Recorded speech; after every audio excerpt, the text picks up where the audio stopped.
310페이지입니다.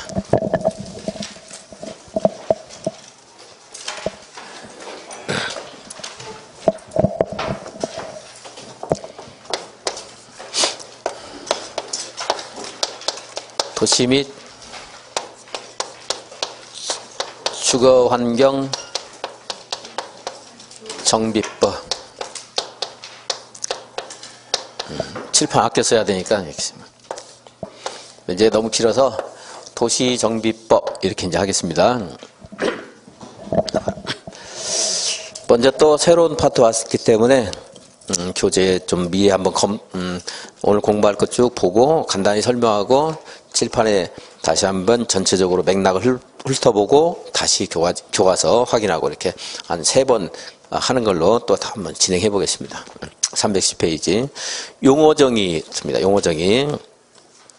도시개발법은 용어정의가 도시개발사업과 도시개발구역 2개밖에 없어요. 그래서 근데 뒤에 뭐 환지라든가 내용이 나오고 이렇게 이제 복잡한 법 같은 것들은 미리 이 법률에서 사용하는 말 뜻을 개념 정의를 해요. 이제 그래서 용어정의, 정비구역, 정비사업 이런 것들은 뭐 일반적인 내용들이고 거기 이제 정비사업이 3가지가 있습니다. 주거환경 개선사업, 그리고 재개발사업, 재건축사업 이게 있어요. 이제 이 3가지 행위를 이제 정비구역에서 행하게 됩니다. 그리고 이제 그 다음에 이곳에 있는 뭐 노후 불량 건축물 하는 것 등이 있는데 그런 것들에 대해서 또 이제 좀 이따 보도록 하고 이 3가지 내용 한번 훑어보겠습니다. 주거환경 개선 사업은 먼저 체크부터 할까요? 첫 번째 줄에 극히 열악 있어요. 극히 열악. 두 번째 줄에 과도하게 밀집하는 말씀. 극히 열악하고 과도하게 밀집되어 있다 했습니다. 그럼 이제 읽어보면 도시 저소득 주민이 거주하는 지역으로서 정비 기반시설이 극히 열악하고 노후 불량 건축물이 과도하게 밀집된 지역에서 주거환경을 개선하거나 한 가지가 있고요. 또 무엇이 밀집한 곳이에요? 단독주택이나 다세대주택이 밀집한 지역에서 정비기반시설 공동이용시설을 확충해서 주거환경을 보전, 정비, 개량하기 위한 사업이다. 그러니까 2가지가 있습니다. 하나는 정비기반시설이 극히 열악하고 노후불량 건축물이 과도하게 밀집되어 있다 그랬고요. 그래서 사업이 이제 3가지가 있는데 주거, 환경, 개선 사업 나왔습니다. 그리고 재개발 사업, 또 재건축 사업 있는데 이 주거환경 개선 사업은 정비 기반시설이 어떻게 하죠? 그렇게 정비 기반시설 도로 같은 거, 도로, 상하수도, 공원, 녹지 이런 것도 말하는데 이런 것들이 너무 안 좋아서 차는 물론이거니와 수레도 못 가요. 손수레도 못 가요. 그래서 연탄 배달할 때 지게로 지거나 새끼줄로 꼬아가지고 이렇게 딱 끼워가지고 가는 거 봤죠? 가지고 2장씩 들고 가요. 이렇게 힘 센 사람은 4장 들고 가고, 아니 힘 아주 약하면 하나 들고 가고. 그러니까 정비기반시설이 극히 열악하다 이런 말 할 수 있잖아요. 그냥 그 노후 불량 건축물들이 아주 과도하게 밀집되어 있다 그래요. 네, 과도하게 밀집된 거. 여기서 하는 게 뭐야? 주거환경 개선사업. 재개발 사업은 얘보다 좀 낫습니다. 여기 산동 내부 좀 내려오면 도로 같은 것들이 마땅하지는 않지만 좀 여기는 뭐 극히 열악하다 이런 말 있죠? 여기는 열악하다 이래요. 열악하다. 노후불량 건축물이 과도하게 밀집되어 있다 그랬죠? 근데 여기는 노후불량 건축물들이 밀집되어 있다. 그 좀 나아져요. 재건축은. 지금 정비 기반시설은 양호예요. 양호. 도로, 상하수도 이런 거 안 나오지 않습니다. 그리고 이제 노후 불량에 해당되는 공동주택이에요. 공동주택. 자, 그래서 여기는 극히 열악하고 과도하게 밀집되어 있고 여기는 열악하고 밀집되어 있고 여기는 양호하고 밀집되어 있어요. 요건이 이렇게 조금씩 나아집니다. 그래서 그 다음에 이제 단독주택이나 다세대주택이 밀집된 곳에서 행하는 것이 주거환경 개선사업. 2번째 재개발사업. 재개발사업은 정비 기반시설이 여기는 뭐라고 했어요? 열악하고 가입표 한계입니다. 여기는 노후불량 건축물이 여기는 또 어떻게 되죠? 과도하게 안 그러고 이제 밀집된 지역에서 주거환경을 개선하거나 하나 더 있죠. 상업적이나 공업적에서 도시 환경을 개선하기 위한 사업이다. 상업 공업적에서 하는 게 무슨 사업이에요? 재개발 사업. 그리고 이제 재건축 사업은 정비 기반시설은 양호하지만 노후불량 건축물에 해당되는 공동주택이 밀집한 지역에서 주거환경을 개선하기 위한 사업이다. 이렇게 이제 세 가지가 있습니다. 6개였다가 이제 이렇게 비슷한 것끼리 묶어서 4가지가 2개가 되고 하나는 빠져서 다른 법률로 도망갔어요. 이제 5개가 됐습니다. 그래서 이것들을 연결하는 문제 이제 많이 기본적인 문제에서 종종 냅니다. 그래서 양호한 것은 재건축밖에 없죠. 이제 단독 다세대나 상업 공업지역 같은 건 나중에 하더라도 맨 처음에 이제 제일 나쁜 것이 개선사 위에서부터 내려오면 될 수 연상할 수 있겠죠. 그 정도는 그런데 지금 문장구조가 복잡한 것 같지만 단순화시키면은 충분히 기억할 수 있을 겁니다. 노후불량 건축물이 뭐 과도하게 밀집되어 있다. 노후불량인 공동주택이 밀집되어 있다. 이런 말인데 이 노후불량 건축물이 무엇인가 하는 것도 아주 가끔 나올 수 있습니다. 기본 아주 쉬운 것만 하겠습니다. 실제 모의고사 같은 거 나오더라도 그렇게 출제될 가능성이 없는 것은 왜 가능성이 없는가도 말씀을 드리겠습니다. 1번 노후불량 건축물이 훼손되거나 일부가 멸시되어 붕괴 그 밖에 안전사고 우려가 있다. 이거요 노후불량 건축물. 그냥 읽으면서 여기서 내가 나보고 살려고 하면 내가 싫다 하면 노후불량 건축물이에요. 살고 싶어요 싫어요? 싫죠? 그렇게 읽으면 돼요. 2번 내진 성능이 확보되지 않은 건축물 뭐 그냥 그 정도까지만 보고 그 뒤는 안 읽어보겠습니다. 그 다음에 4번 도시미관을 저해하거나 노후화된 건축물로서 대통령령으로 정하는 바에 따라 시도조례가 정하는 다음에 해당되는 건축물 그렇습니다. 도시미관을 저해하거나 노후화된 건축물로서 또 다음 어느 하나에 해당돼야 돼요. 그래서 준공된 후에 몇 년 이상 경과했어요? 20년 이상 30년 이하의 범위에서 조례가 정하는 기간이 지난 건축물이거나 또는 도시미관을 저해하거나 노후화된 건축물로서 국토계획법에 따른 기본계획의 경관에 관한 사항이 저촉되는 건축물. 이 둘 중에 하나에 해당되면 노후불량 건축물인데 얘는 맞는 말로 낼 수도 있어요. 한번 맞는 말로 내볼게요. 도시미관을 저해하거나 노후화된 건축물로서 준공 후 20년 이상 30년 이하의 범위에서 조례가 정하는 기간이 지난 건축물. 이렇게 하면 맞는 말이 돼요. 틀린 말로 낼 수도 있죠. 뭐 10년 이상 지난 건축물, 뭐 40년 이상 지난 건축물 아니고 20년 이상 30년 이하의 범위에서 조례가 정한 기간이 지난 건축물. 이렇게 나오는데 이제 3번을 보면요. 3번에 외가로 1번, 2번이 있고 또 동그라미 1, 2, 3이 있습니다. 그러니까 3번에 그냥 본문은 가장 기본이고요. 그러면서 거기에 1번이나 2번에 해당되면서 또 그 1, 2, 3이 어느 하나에 해당되면 돼요. 그러니까 경우의 수가 되게 여러 가지가 있는데 만약에 동그라미 3번만 한번 읽으면 해당 건축물을 준공한 날 기준에서 40년까지 사용하기 위해서 보수 보강하는 데 드는 비용이 철거 후 새로운 건축물을 건설하는 데 드는 비용보다 클 것으로 예상되는 건축물. 이렇게 하면 노후불량 건축물이다 말하면 안 돼요. 이러면서 그 위에 있는 외가로 1번이나 2번에 해당돼야 되고 그러면서 본문의 요건에 해당돼야 돼요. 그러니까 맞는 말로 하려면 굉장히 어렵죠. 그러니까 어떻게 해요? 틀린 말로밖에 안 되겠지 이제. 낸다 그러면. 그래서 여기 있는 3번에 있는 말은 맞는 말로 낼 수가 없어요. 너무 길어서. 또 맞는 말로 내는 것을 공부하려고 여러분들이 공부하려고 해도 안 해요. 안 돼요. 그럼 요걸 다 확실하게 알아야 되는데 맞는지 틀린지 어떻게 분석을 하고 있어요. 말도 길고 알 수도 없고. 그래서 그냥 동그라미 3번만 체크해 볼게요. 다른 건 다 안 보겠습니다. 그래서 만약에 내진 성능이 확보되지 아니한 건축물 이런 말 나오면 노후불량 생각하면 되고 또 이제 안전사고 우려가 있다. 노후불량 그런 것도 생각하면 되는데 여기 동그라미 3번 보면 이제 준공일 기준에서 40년까지 사용하기 위해서 보수 보강 이것은 이제 30년 이렇게 될 수 있다는 거죠. 아니면 20년 이상 30년 이렇게. 20년 30년은 뭐였어요? 그 밑에 있는 말이잖아요. 그죠? 근데 그 밑에 있는 말은 맞는 말로 낼 수도 있어요. 이제. 이 정도 보고 정비 기반시설로서 도로 정비 기반시설은 아까 과도하게 극히 열악하다 이런 말 봤죠? 양호하다 이런 말 봤어요. 그러니까 정비 기반시설은 우리가 국토계획법에서 기반시설을 공부했어요. 근데 그중에 정비구역에서 설치할 필요가 있는 기반시설 적어도 공항 이런 건 아닐 거 아니겠어요. 공동묘지 이런 건 아니겠죠? 그래서 이제 그런데 그렇다고 상식적으로 다 이해해가지고 여러분 추측해서 논리적으로 분석할 수는 없습니다.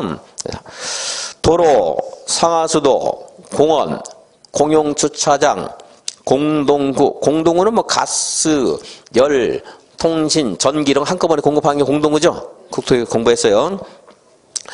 그리고 이제 대통령령으로 정하는 녹지, 하천, 공공공지, 광장, 소방시설, 비상시설 하는 것들이 있고요. 다음 페이지에 가스 공급시설, 지역난방시설.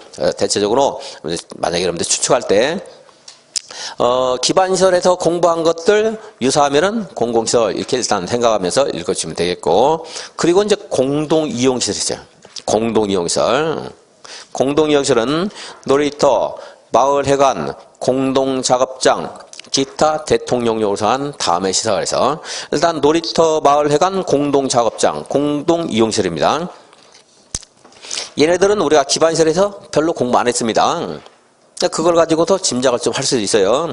왜 그러냐면 시험에서 다음 중 공동이용시설에 해당되지 않는 것은 물어봐요. 그러면 그 중에 답이 이제 정비기반시설 하나 넣고, 정비기반시설이 아닌 것은 그럼 공동이용시설 넣고, 단독문제로 나오기도 많이 나오고, 아니면 이제 지문 중에 그냥 지문 다음 중 정비법에 관한 설명으로 옳은 것은 하면서 뭐 3번에 도로, 공원 등은 공동이용시설이다 이렇게 나오면 틀렸죠. 도로, 공원은 공동이용시설이 아니고 정비기반시설이거든요. 그런 식으로 나올 수 있고, 그래서 정비기반시설은 기반시설하고 기반시설 안에 들어가는 것 이렇게 생각하시고, 공동이용시설은 기반시설하고 좀 관련성이 없는 겁니다. 그래서 놀이터, 마을회관, 공동작업장, 공동으로 사용하는 구판장, 세탁장, 화장실, 수도 좀 작네요. 규모들이, 그죠? 작고, 타가소, 어린이집, 경로당 이런 것도 좀 작습니다. 그러면서 이제 이렇게 이제 해놓고, 물론 다시 칠판에서 한번 한 다음에 교재 볼 때 다시 암기하는 것은 교재할 때 암기하는 요령을 드리겠습니다. 팁을요. 9번에는 토지 등 소유자는 것은, 토지 등 소유자는 다음에 하나에 해당하는 자를 말한다. 이제 앞으로 사업을 할 때 토지 등 소유자가 조합을 만들기도 하고, 토지 등 소유자의 동의를 받아 주관경 개선 사업을 하기도 하고 그렇습니다.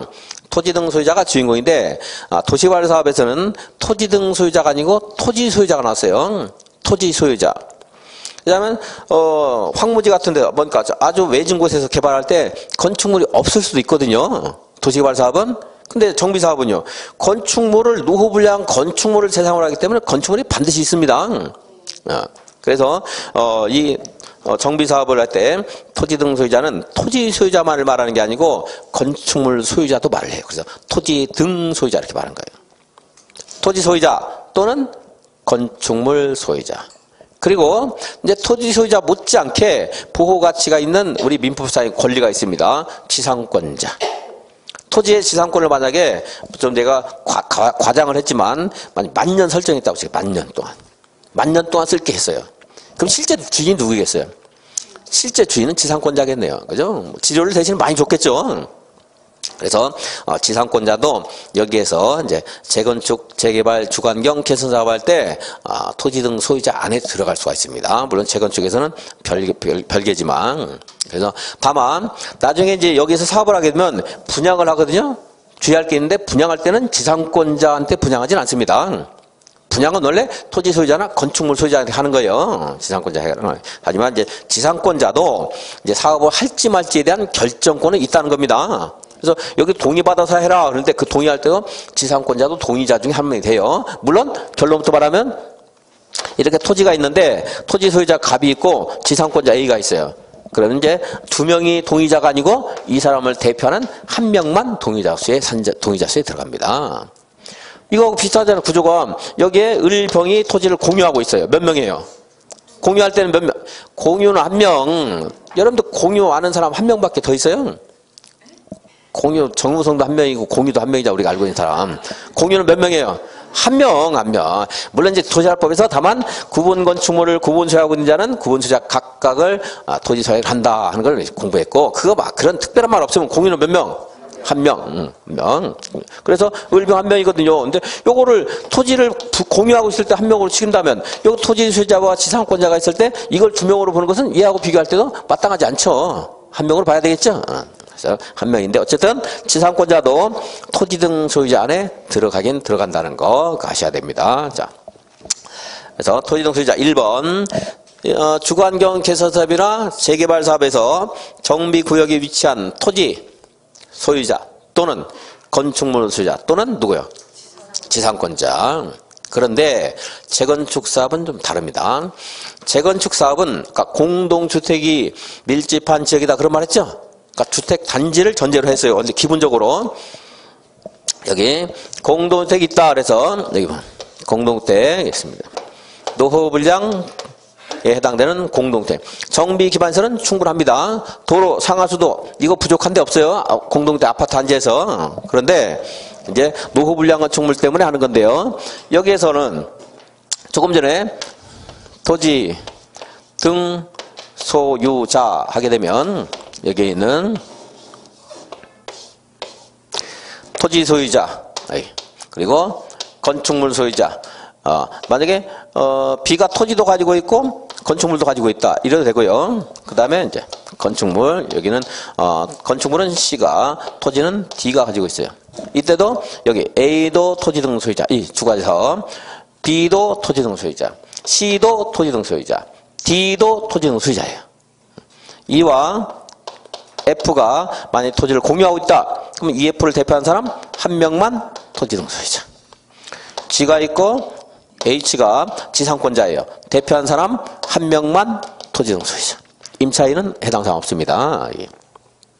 토지 등 소유자 했는데 이 주택단지 안에 들어가면요. 예외적인 경우를 제외하고는 여기에 있는 건축물 소유자는 부속 토지를 또 소유하고 있어요.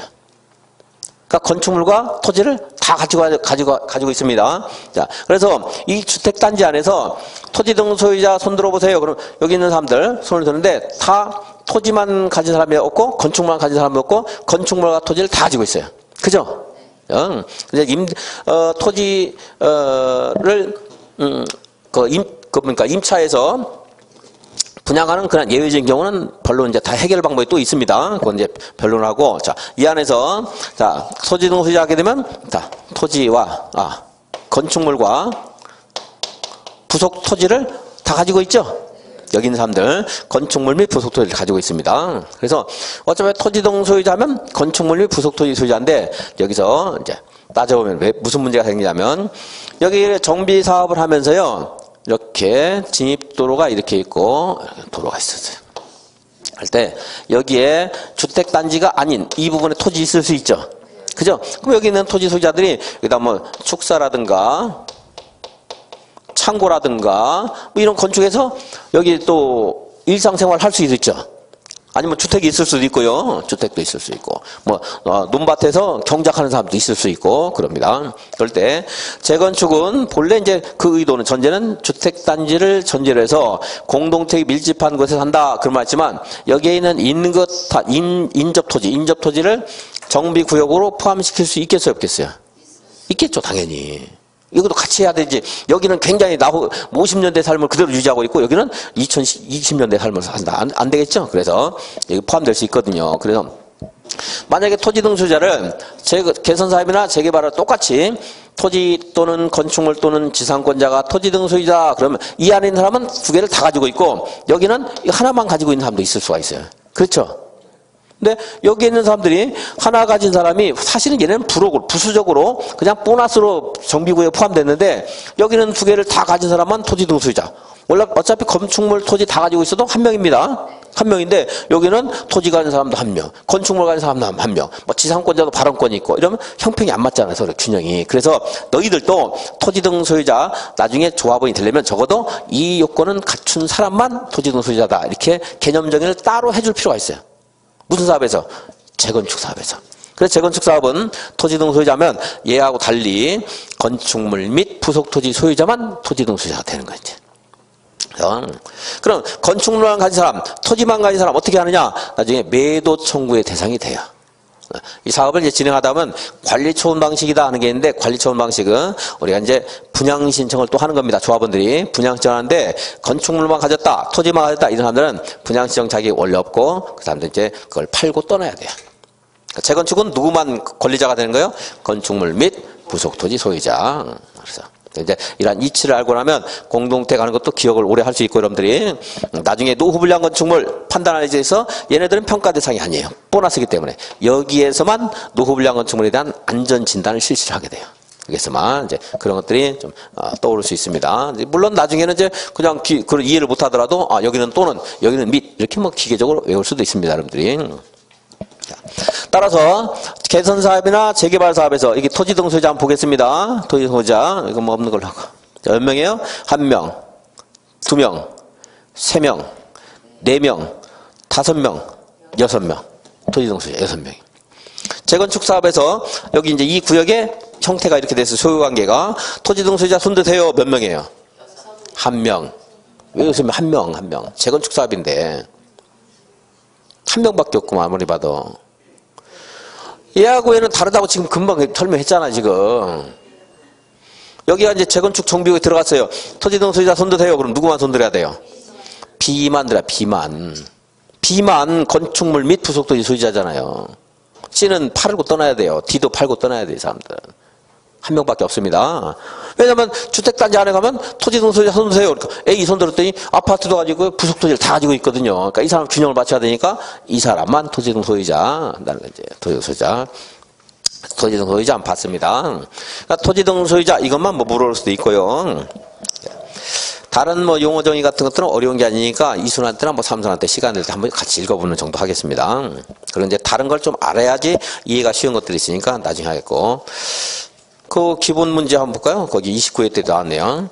공동이용시설에 해당하지 않는 것은 그랬습니다. 유치원, 이것은 공동이용시설 아닙니다. 29회 때 아주 어려웠거든요. 공법이 아주 어려운데 약간 반칙성 문제가 나왔어요. 본래 이제 문제 내면 정비기반설과 공동이용시설을 섞어서 찾아내라 이렇게 나왔는데 유치원은 저기 이제 주택법에 있는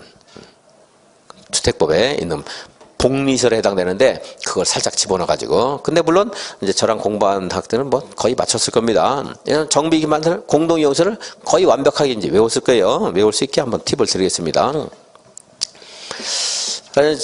제가 좀 정신이 없어가지고 그러는데 이 말 하지 말죠. 자, 그냥 공동이용시설.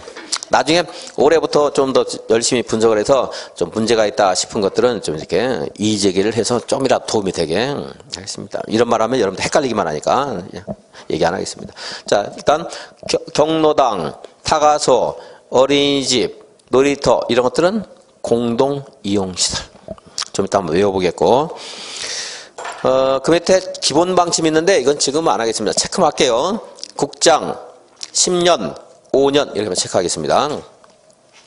이제 정비사업 절차가 도시개발사업보다 좀 복잡하거든요. 근데 이거 단순한 건데 이건 나중에 읽으면 아는 건데 이거 뭐 집어넣으면 지금 헷갈리니까. 자, 314페이지. 314페이지 정비기본계획 하는 게 있어요. 정비기본계획. 정비기본계획 수립권자 했더니 끝날 때 주체가 시장으로 끝나요. 시장으로. 군수 안 들어가요. 득광, 별별, 시장은 그래서 시장. 시장은 그 밑에 10년 단위로 10년 단위. 동그라미 번에 5년마다 하는 말 있어요. 5년마다. 그래서 정비사업을 할 때는요. 여기 먼저 정비 기본 계획이라는 게 있어요.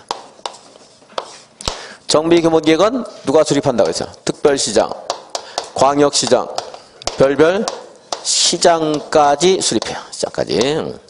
그래서 이제 기본 계획에 따라서 정비 계획을 수립하게 됩니다. 이 정비 기본 계획에는 이러한 사업을 어디서 할 것인가 하는 것들의 계략적인 위치가 있어요. 계략적인 위치.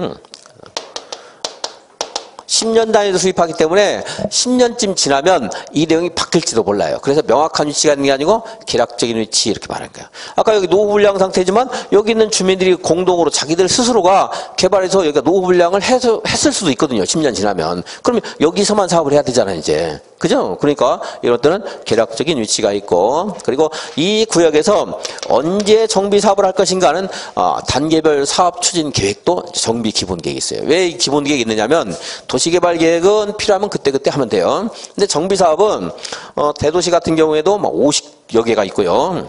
그리고 서울 같은 경우는 수백 개가 있어요. 10년을 내다보면. 근데 그것이 필요하다고 해서 어느 한 해에 몰아치기로 해서 뭐 100개를 한다 이런 식으로 하게 되면 너무나 그 주택시장에 교란이 발생하기 때문에 이거를 미리 배분을 해놓는 거예요, 이제. 내년에는 어느 정도, 내후년에는 어느 정도, 그 후년에는 어느 정도. 물론 그 시기가 정확하게 딱 되지 않겠죠. 그때 주택 상황이라든가 또 주민들의 요구에 따라서 좀 변화가 있는데 어쨌든 그 정비계획 수립 예정 시기 다 예정이 되는 거죠. 확정된 건 아니죠, 당연히. 그래서 예정구역이라든가 정비사업 단계별 추진계획이라든가 추진계획. 그 정비사업 단계별 추진계획이 이 기본계획에 맞춰서 정비계획을 수립해야 되는 거거든요. 그래서 이 정비계획을 수립해서 고시하면 정비구역이 되는 거예요, 이제.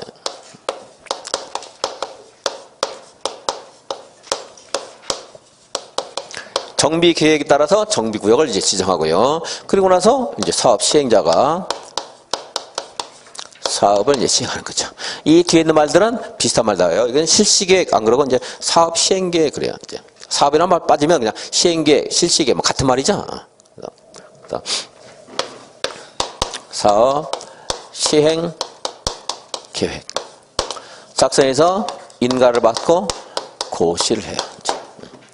그리고 이제 일반 사업 시행 방식이 4가지가 있는데 그중에 가장 중요하고 대표적인 게 관리 처분 방식에 따라서 주택 등을 건설 공급하는 겁니다. 그래서 사업 시행 계획이 있으면 여기서 이제 관리 처분 계획 또 작성해서 인가받고 고시합니다. 사업을 이제 여기는 기준건축물 철거하는 절차, 뭐 그렇게 중요하진 않은데 시험에 가끔 나옵니다. 그리고 이제 시공을 하고, 시공자 다른 데 중요하지 않은데 여기는 좀 중요해요.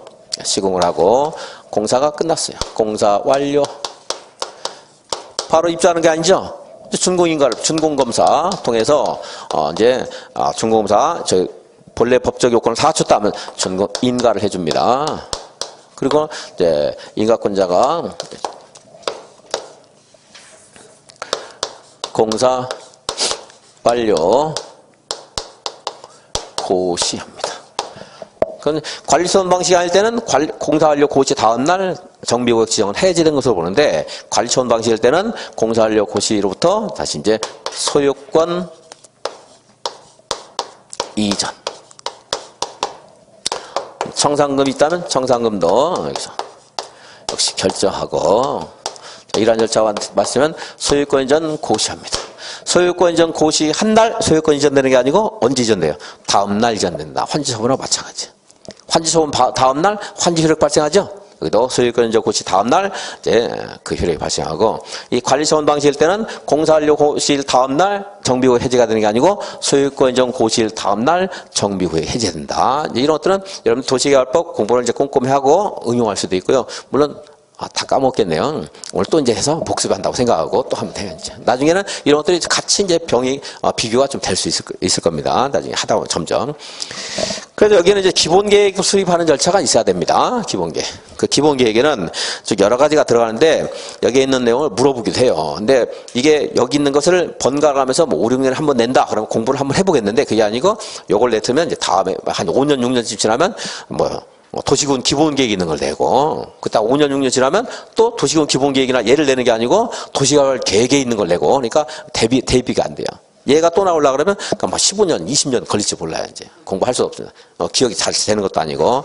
그래서 이제 강의와 관련해서 공부해야 될 게 있으니까 315페이지 6번, 7번만 보겠습니다. 9번, 10번만 보겠습니다. 9번.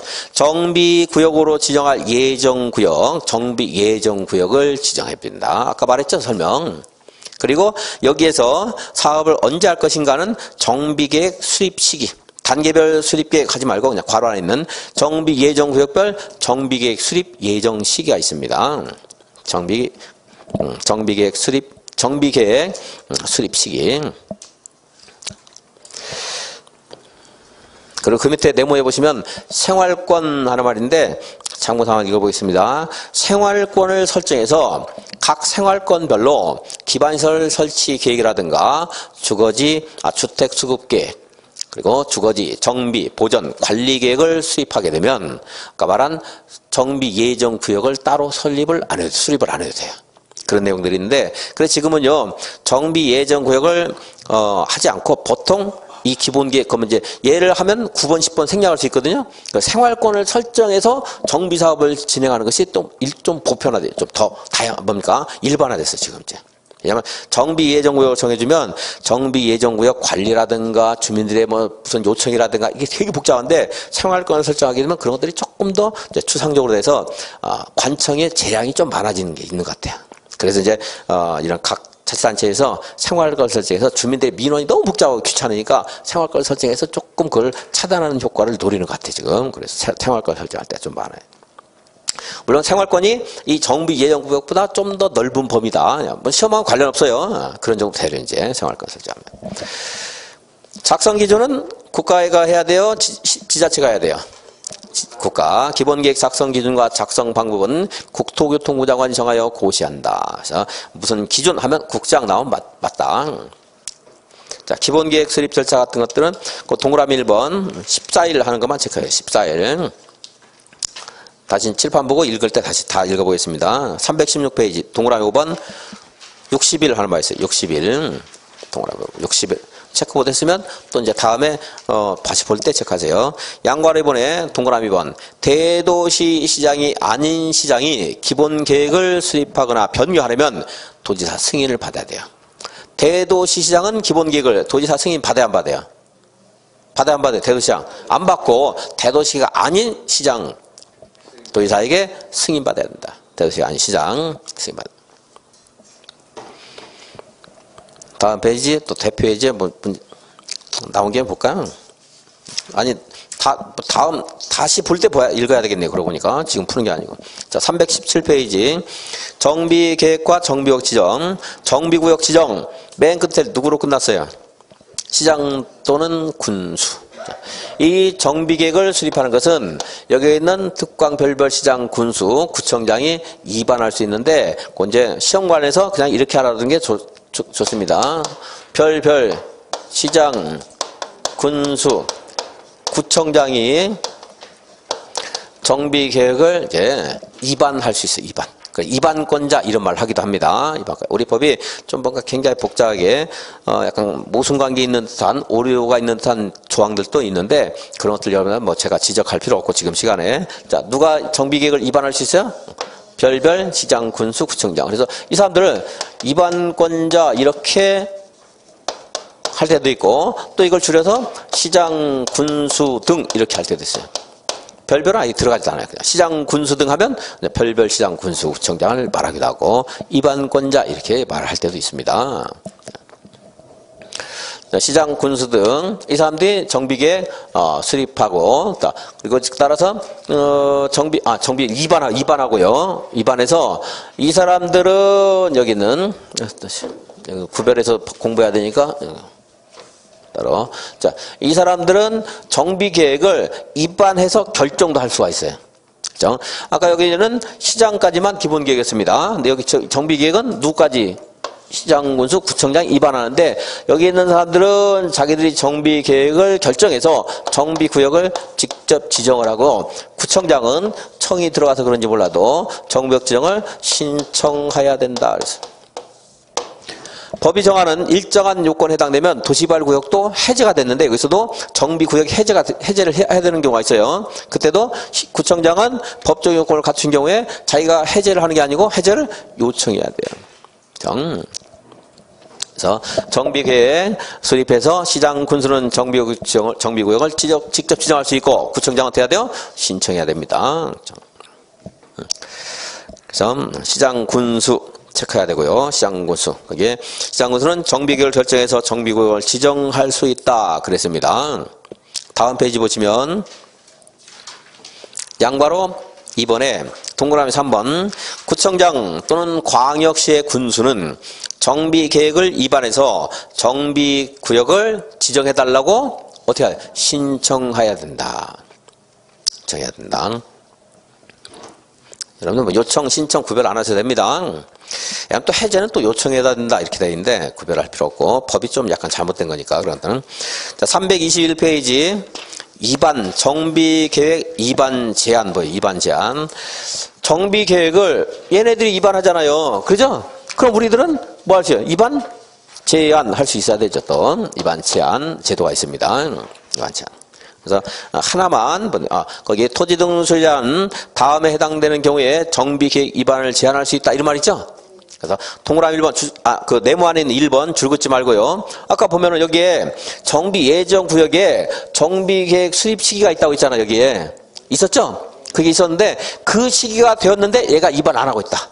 그럼 주민들이 이제 토지등록소유자가 정비계획 위반해달라 제한할 수 있다는 겁니다. 그게 1번이에요. 줄 긋지 말고.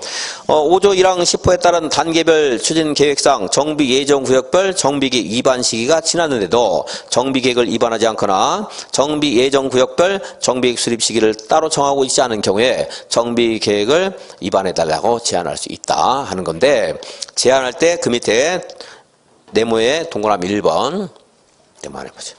3분의 2, 3분의 2 하는 숫자가 있어요. 두 번째 줄에. 있죠? 그것만 체크하고 읽어보겠습니다. 토지등록소유자가 정비계획 위반권자에게 정비계획 위반을 제한할 때는 토지등록소유자 3분의 2 이하 및 토지면적 3분의 2 이하의 범위에서 시도조례가 정하는 동의 비율 이상의 동의를 받아 위반을 제한할 수 있다 했어요. 그러니까 시도조례 앞뒤말 다 필요 없어요. 얼마 숫자가 뭐 나왔어요? 3분의 2 이하, 3분의 2 이하. 2분의 1 이하가 아니고 3분의 2 이하입니다. 이 숫자는 나중에 통정리를 하다 보면 여러분들이 충분히 떠오를 수 있는 단서가 있어요. 그냥 따로따로 하는 게 아니고. 정비구역 지정 제한할 때도 3분의 2 이상의 토지 면적 하는 것들 공부했는데 하나만 봐가지고는 여러분들 기억이 안 나요. 나중에. 얘는 묶어서 할 겁니다. 근데 서로 숫자가 다르면 제가 강의를 안 할 거예요. 숫자가 같으니까 하는 겁니다. 이제 국토계획법에서도 위반 제한할 때 3분의 1이라는 숫자가 나와요. 여기도 3분의 2 하는 숫자가 나왔어요. 그러니까 3분의 2 이하, 그러니까 시도조례가 3분의 2까지 요구해도 상관없어요. 4분의 3 요구하면 안 돼요. 그럼 너무 4분의 3을 요구하면 제한을 못 하는 거잖아요. 그죠? 우리가 너무 힘든 거죠? 그러니까 3분의 2 이하입니다. 그러니까 그래서 시도조례에서는 대부분 3분의 1을 거의 다 채워서 요구를 조건을 정하고 있을 거예요, 이제. 안 그러면 너무 2분의 1로 하게 되면 또 이제 2분의 1 해도 돼요. 3분의 2 이하에서 아무거나 해도 되니까. 근데 2분의 1로 하게 되면 저 정비계획 위반 제한을 너무 많이 할 거 아니에요. 그럼 관청에서 귀찮겠죠. 지자체가. 그래서 보통 3분의 1을 채우고 있을 거예요. 시도조례를 본다 그러면. 3분의 2, 3분의 1. 그래서 323페이지. 다음 페이지 322페이지 보시면 맨 위에 정비계획을 위반 변경할 때 주민에게 서면으로 통보하고 얼마 이상 주민설명회를 하고 얼마 이상 공람시키라고 있어요? 30일 이상 주민에게 공람시켜야 된다. 그거 하나 체크해 주시고요. 다음에 다음 페이지 4번에 오시면 정비구역을 지정 고시하게 되면 그것은 지구단위 계획구역으로 결정 고시된 것으로 봐요. 그리고 정비계획을 수립하게 되면 그 내용 중에서 지구단위 계획에 포함되는 것은 지구단위 계획이 수립 고시된 것으로 봅니다. 복잡하니까 자, 정비구역이나 정비계획은 무엇과 같은 것으로 본다? 지구단위 계획구역과 지구단위 계획으로 같은 것으로 본다. 이렇게만 보시면 되겠습니다. 326페이지에 안전진단하는 게 있는데 좀 지엽적인 개별 숫자 외우는 것들은 2순환, 3순환으로 미루겠습니다. 자, 320페이지, 26페이지에 안전진단 실시 있습니다. 맨 위에 동그라미 1번에 정비계획 위반권자는 안전진단 실시해야 되는데 동그라미 2번 안전진단 실시 요청을 이제 할 수 있는 게 있어요. 안전진단 실시 요청 보면 네모 안에 1, 2, 3 세 가지가 있는데 그게 이제 정비 예정 구역에서 하느냐 정비 예정 구역 아닌 곳에서 뭐 천재지변이 발생해서 안전진단을 요청하느냐에 따라서 그 앞뒷말이 약간 다르지만 요건은 다 똑같다고 생각하시면 돼요. 건축물 및 부속 토지 소유자 10분의 1이에요. 그러니까 1번 대표적으로 2번, 3번도 똑같은데 나중에 한번 확인해 보시고 그냥 말들이 표현이 다르게 나올 수 있는데 숫자가 나오면 뭐가 나와야 돼요? 건축물 및 부속 토지 소유자 10분의 또는이 아니고 미치입니다. 왜 미친가? 이건 재건축에서 하는 거거든요. 안전진단은. 재건축에서. 이거 해달라고, 안전진단 통과, 노후불량이 일대 하는 거잖아요. 얘가 노후불량이어야 되죠? 근데 노후불량 아니어도, 재건축 해달라고 그렇게 성화할 때가 있었어요. 아파트 평수만 올라가면, 한 몇 평 올라가면 값이 2배, 3배 될 때가 있었거든요. 그래서 이걸 이제 하는데, 따라서 이거, 이렇게 노후불량이거나 불안전할 때 하는 거거든요. 그래서 이걸 확인하는 절차, 재건축에서는 필요했던 겁니다. 안전진단 했어야 돼요. 그래서 안전진단 통과되면 막 플래카드 걸어놓고 막 했어요. 옛날에 경축 안전진단 통과. 그게 우리 건축물이 안전하다는 경축하는 게 아니고 우리 건축물이 아까 보는 노후불량 안전사고 우려가 있다 축하한다 이거예요. 아까 봤잖아요. 앞에서 그죠? 불안한 거 우리 아파트 아주 고물이다 축하합니다. 근데 지금은 그 재건축한다고 해서 꼭 이것이 수익성이 꼭 있는 게 아니니까 안전진단 통과했는데 나중에 정비역 해제해달라고 또 요청하는 경우도 있거든요. 그래서 이제 또 지금은 다 플래카드 붙여놓고 이제 정비역 해제됐습니다. 축하합니다. 이렇게 또 붙여놓은 데도 있어요. 지금 이제. 정비역 지나가면 또 이제 귀찮은 불편을 받는 게 있거든요. 적어도 건곡물 중목 벌채식재 이런 거 허가 받아야 되고 뭐 정비구역에서 뭐 중목 벌채식재 하는 경우는 잘 흔하지 않겠지만 용도 변경할 때도 허가 받아야 되고 많은 불편한 점이 있거든요. 그래서 이제 지금 또 해제를 막 요구하는 경우도 있어요. 자, 어쨌든 요청할 수 있는데 재건축에서 재건축이니까 누가 나와야 돼요? 건축물 및 부속 토지 소유자 또는 아니에요. 그냥 읽고 무심코 읽어가면 나중에 건축물 또는 토지 소유자 10분의 1 하면 틀릴 수 있거든요. 그러니까 왜 그런가를 생각하면서 공부해야 돼요. 건축물 및 부속 토지 소유자. 왜 무슨 사업이니까 재건축 사업 아까. 건축물 소유자나 토지 소유자는 안전진단 통과돼봐야 그건 간접적인 반사적 이해관계 있는 사람이지 직접적인 이해관계 법률관계 있는 사람 아니거든요. 그 사람은 팔고 떠나야 되는 사람이에요. 그러니까 누가 하는 거예요? 건축물 및 부속 토지 소유자 얼마 이상이? 10분의 1 이상이. 안전진단 실시 요청이에요. 안전진단은 얼마예요? 10분의 1. 그래서 조금 있다가 여러분들이 이제 정신건강에 안전을 해서 제가 또 10분을 쉬거든요. 그러니까 안전은 얼마예요? 10분의 1입니다. 10분의 1. 그리고 이제 안전진단에서 양과로 이번 안전진단 대상은 주택단지 안에 있는 건축물. 그러니까 여기 있는 거. 여기 이거 대상이 아니에요, 여기. 축사 창고는 이거 대상 아니에요. 아무리 뭐 쌩쌩해도 그건 관심이, 그냥 부록이에요, 부수적으로. 그러니까 어디에 있는 거? 주택단지 안에 있는 건축물. 왜 또 건축물 그러냐면, 건축물은 주택도 있고, 다른 건축물도 있거든요. 주택단지 안에는 건축물만 있는 게 아니고, 부대시설, 복리시설 이런 것들이 있거든요. 걔네들도 전부 안전진단 대상이 될 수 있다, 된다는 겁니다. 상가 건물 이런 것도 다 대상이 되는 거예요. 근데 거기 예외가 있는데 1, 2, 3, 4, 5가 있죠. 1. 천재지변 2. 사용금지 3. 충족 4. 불가피 5. D, E 그래서 5번에 A, B, C, D, E까지 등급이 있는데 건축물 안전관리에 관한 법률에 따라서 D나 그 A, B, C까지는 괜찮은데 D나 E 등급은 미흡하거나 불량인 건축물이에요. 미흡, 불량, 사용하는데 좀 미흡해서 사용 제한할 필요가 있거나 사용하면 안 되는 것들. 그러니까 이런 것들은 이제 이미 다른 법에 따라서 안전 등급의 하등급을 받은 거죠. 아주 낮은 등급을 받은 거예요. 그러니까 여기서 또 굳이 가서 안전이다 할 필요가 없어요. 걔네들은 노후 불량을 평가돼요. 그래서 나중에 하려고 제가 뺀 게 있는데 여기에서 재건축 정비 사업에서는 법이 정한 요건이 있는데 뭐 여러 가지 요건 중에서도 아파트나 연립이 3개 이상이 있는데 그중에 3분의 2 이상이 노후 불량일 때 재건축 사업할 때 있다 하는 것도 요건 중에 하나 있어요. 꼭 그것만이 아니고 다른 것들도 있는데 요건 중에 하나가 그런 게 있습니다. 그래서 3분의 2 이상이 노후 불량이면 재건축할 수 있다는 거죠. 근데 아파트가 3동이 있었는데 2동을 안전이다 했더니 2동 전부가 노후 불량이에요. 그럼 나머지 동은 안전이다 할 필요가 있다는 거예요, 없다는 거예요? 없다.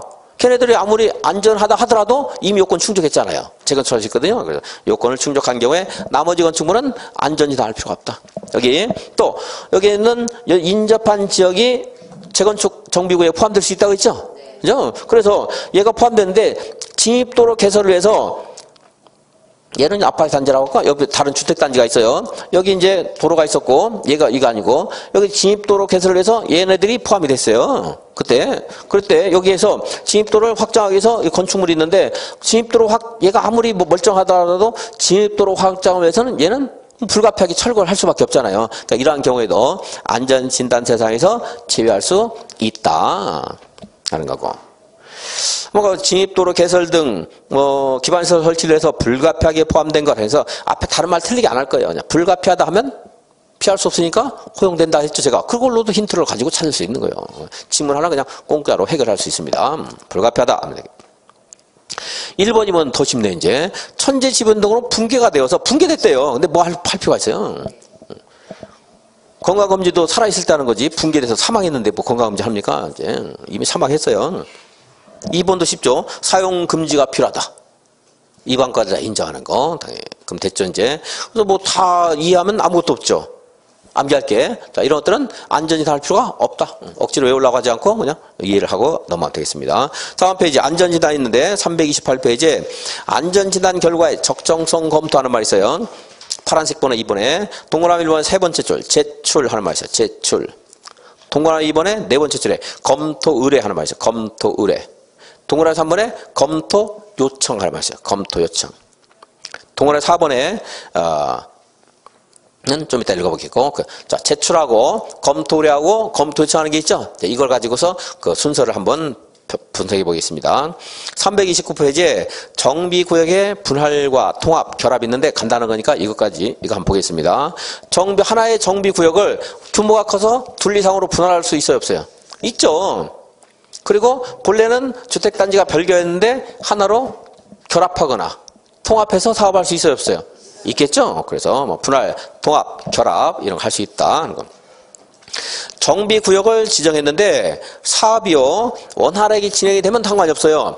근데 사업이 원활하게 진행이 안 되면 이 정비구역 안에 있는 여기는 이제 정비구역에 얘네들이 딱 확정이 됐겠죠. 정비구역 지정되면 정비구역에서는 아까 말한 것처럼 건축물 건축, 공작물 설치, 그리고 토지 형질 변경, 토석 채취, 토지 분할, 물건 쌓기, 중목 벌채와 식재, 허가사항이 이제 똑같아요. 도시활법하고. 그리고 여기 뭐 하나 다른 게 있는데 뭐 그 신경 안 써야 됩니다, 여러분들이. 용도 변경 이런 거 허가사항이라고 있잖아요. 그래서 일반적인 구역보다 더 불편하고 또 여기에서 뭐 개발 행위를 건축물 건축이라든가 또 토지 분할 같은 것들을 3년간 뭐 금지하는 그런 그 규정도 있을 수가 있고 최장 4년까지 금지를 하기도 합니다. 그래서 사업이 원활하게 진행되면 우리한테 좋은데 그렇지 않으면 또 굉장히 불편한 것도 있어요. 그래서 이것이 일정한 그런 시간까지 원활하게 진행이 안 되면 정비구역을 해제를 해야 된다 하는 게 있어요. 그러니까 시장군수는 직접 해제하고 그 요건을 해당하면 구청장은 해제를 신청해야 됩니다. 근데 법문에서 여기는 또 요청이라고 써놨어요. 뭐 구별 안 해도 됩니다. 해제를 또 요청을 해야 돼요. 있어요. 그래서 이제 정비 계획을 수립해서 정비 구역을 정해주면 그 다음에 이제 재개발 사업과 재건축 사업은 조합이 사업을 해야 돼요. 원칙적으로. 여기는 등등이 사업을 합니다. 등등은 시장 군수 등. 또는 한국토지주택공사를 맡기거나 지방공사에 맡길 수 있어요. 그걸 토지주택공사 등 하는데 말이 기니까 공사 등 하거나 뭐 등등 할게요. 등등 하면 공공시행한다 이 말이에요. 우리가 하는 게 아니고 누가 해요? 공적으로 시행한다 이 말이에요. 등등. 그리고 이제 조합이 하는데 그러니까 정비구역 정하면 조합을 설립해야 되는데 조합 설립 인가를 또 신청해야 돼요. 여기는 추진위원회가 있어요. 먼저 누가 있어요? 조합 설립 추진위원회. 추진위원회가 있고 얘네들이 나서서 이제 조합 설립을 이제 독려를 하는 겁니다. 그래서 조합 설립할 때 일정 수 동의 요건이 있고요. 그 동의 요건도 자주 나오고 공부해야 됩니다. 그래서 조합이 만들어지면 그 다음에 이제 사업 시행 계획서 얘가 시행자잖아요. 그럼 사업 시행 계획서 총회에서 의결을 해야 돼요. 이거 중요하니까 총회에서 해야 됩니다. 그리고 이제 총회에서 의결하고 나서 사업을 진행을 해야 되잖아요. 근데 이 절차가 원활하게 진행이 안 되면 정비구역 지정을 해제를 해야 한다. 이렇게 되는 거죠. 그게 329페이지에 있습니다. 너무 복잡하니까 세 가지만 확인해 보겠습니다. 2번에 1, 2, 3 있죠. 동그라미 1, 3, 4만 보겠습니다. 동그라미 1번에 2년. 동그라미 3번에도 2년. 동그라미 4번에 몇 년? 3년. 총 7년이에요. 총 7년. 2년, 3년. 간단히 여기서 보면은요. 정비구역 지정 고시가 되면 거기만 숫자 체크하는데 왜 이렇게 오래 걸려요? 2년, 3년만 하라고 했는데 분명히.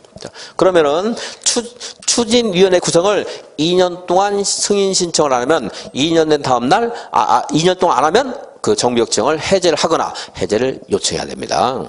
추진위원회가 만들어지면 그다음에 조합설립 동의요건을 갖춰서 조합설립 인가 신청을 해야 되는데 그걸 또 2년 동안 안 하면 해제를 해야 된다는 거고요. 조합이 만들어지면 준비를 해서 사업시행계획서 인가 받아야 되는데 사업시행계획 인가 신청을 또 3년 동안 안 하면 정비역 지정을 해제를 해버리겠다는 거예요. 그러니까 진행 그 진짜 다 합해서 7년이다 그러는데 왜 7년을 외우라는 게 아니고 이런 숫자 구조를 자꾸 여러 가지 면에서 여러분이 기억을 해야 되기 때문에 헷갈릴 수 있으니까 그 말 한 거고 일단 2년, 3년 일단 체크하고요.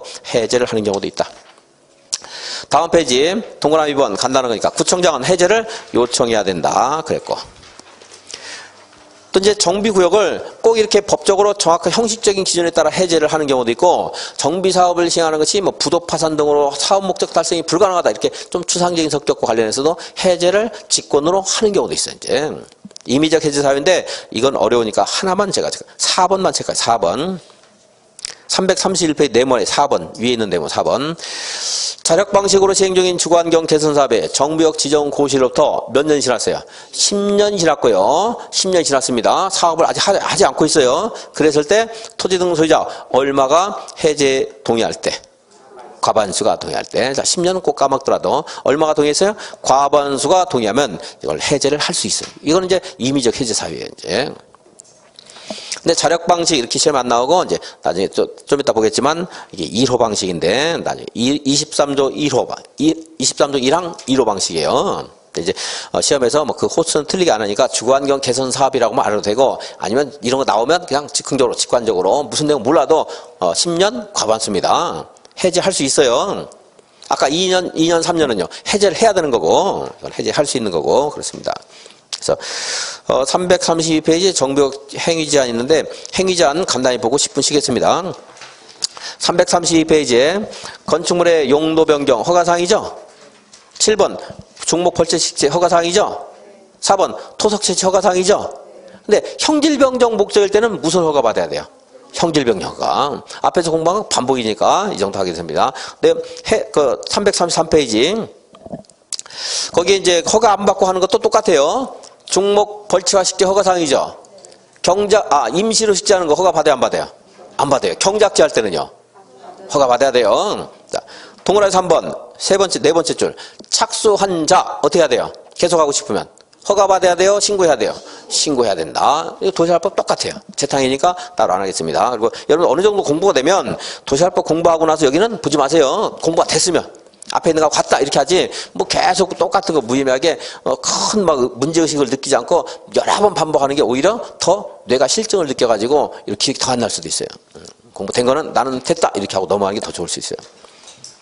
다음에 2번 그 밑에 2번에 보시면 비경제적인 건축이나 투기수요 유입의 방지를 위해서 하는 말인데 자 여기 기본계획 공람주인 거 기본계획 수립하려면 주민들에게 공람시켜야 돼요. 14일 이상 공람시켰어요. 정비계획 며칠 공람시키는 거 기억 안 나죠? 30일이에요. 이제 30, 여기 14일인데, 요건 일반적인 것들은 주민공람 14일이에요. 추상적인 것들. 우리들과 직접 관련되면 좀 오래 시켜야 돼요. 아까 여기 여러분이 살고 있는 곳이 아닌 저 먼 지역에 정비 예정구역 한다고 해요. 그럼 별로 관심 없거든요. 여기는요, 우리 동네 이제 재건축사업 관련되는 거예요. 직접 우리 동네 하느냐 마느냐예요. 그러니까 우리들이 열람하고 공람하고 의견을 제시할 수 있는 기회를 오래 줘야 돼요. 여기 30일이에요. 그래서 이 공람주의인 곳에서 이제 공람주의면 야 앞으로 여기서 정비 사업하겠구나 토지 분할해서 권리를 여러 개 가져야 되겠구나 이렇게 할 수 있잖아요.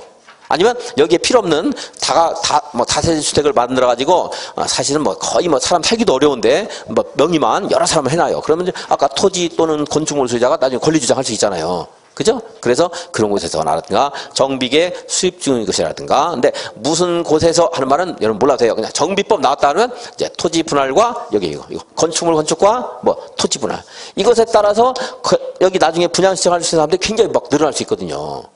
한 필지 토지인데 수백 명 되는 것도 있어요. 나중에 권리자 이런 규제 안 하면 실제로 그런 게 굉장히 많이 있었습니다. 그래서 이런 것들을 이제 3년 동안 금지를 할 수 있다는 거예요. 토지 토속 채취 같은 건 별로 중요하지 않아요. 그런 것들은. 이거는 허가사항인데 아예 금지를 몇 년 동안 할 수 있어. 3년 동안. 뭐를요? 다른 건 상관없어요. 권리자가 더 늘어나는 건 뭐예요? 건축물 건축이라든가 또는 뭐예요? 토지 분할 이것 때문에 권리자가 늘어나잖아요. 아까 토지 등 소유자가 늘어나는 거. 그러니까 늘어나는 거. 그래서 이걸 몇 년 동안? 3년 동안. 그러니까 3년. 그러니까 정비계획 수립 중인 지역, 정비 기본계획 공람 중인 지역 이런 거 몰라도 돼요. 몰라요. 그건 알 수도 없어요. 그것들은. 자, 몇 년 동안? 3년. 몇 년 연장할 수 있다? 책에 있는데? 1년 연장할 수 있습니다.